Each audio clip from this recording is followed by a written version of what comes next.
अस्सलाम वालेकुम व्यूअर्स, मेरे साथ मौजूद हैं एक ज़बरदस्त सी शख्सियत और जिनको मैंने खुद भी काफ़ी अरसे बाद देखा और बड़ा मुतलाशी था मैं इनका।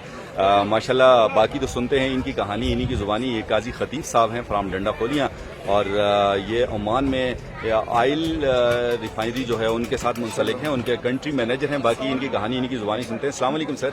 जी वालेकुम सलाम। बहुत शुक्रिया जी, हमें टाइम आपने दिया। सर क्या कहेंगे जेपीटी की इस काविश के लिए? सर जी जेपीटी का मेरा ख्याल है सबसे ज़्यादा तो मैं शुरू करूँ तो मुनासिब होगा कि कोरोना से, कि कोरोना इफेक्टेड और जो इम्पेक्ट पड़ा था हमारे इलाके, पूरे पाकिस्तान में, तो हमारे इलाके में भी, कि लोग बच्चे स्पेशली स्कूलों की छुट्टियां थी, मदरसे वाले घरों में थे, पाबंद थे, नर्वस थे, काफ़ी स्ट्रेस था।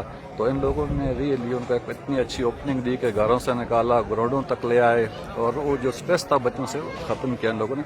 ज़बरदस्त था और मेरा ख्याल है उनका पहला वाला है और ज़बरदस्त एक सक्सेसफुल इम्प्रेसिव स्टार्ट है और उम्मीद है कि ये लोग इस तरह कंटिन्यू रखेंगे और मैं तो इससे बहुत मुतमईन हूँ और I appreciate their effort. Sir जिस तरह आप ये समझते हैं कि बच्चों को घरों से निकाला, ग्राउंड लाए, इंशाल्लाह ग्राउंड से ये जो हिडन हमारा टैलेंट है उसको लेके इंशाल्लाह नेशनल और इंटरनेशनल लेवल पे जाएंगे इंशाल्लाह। ज़रूर, ये तो इसी तरह होता है कि गलियों से जितने हमारे जो नेशनल टीम के प्लेयर हैं तो सारे इसी तरह गलियों से और छतों से कहूँ तो घर के लान से भी और ग्राउंडों से फिर आगे जाते हैं। लेकिन टैलेंट हंट नहीं किया किसी ने भी हमारे एरिया में, बाकी तो कर रहे हैं लेकिन उगी तहसील में अभी तक कोई नहीं आ रहा है। तो ये इनका एक अच्छा इनिशिएटिव है।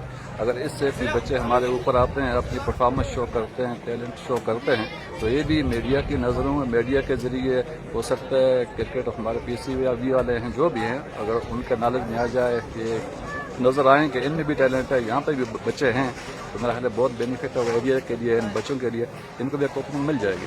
Thank you so much sir, हमें टाइम।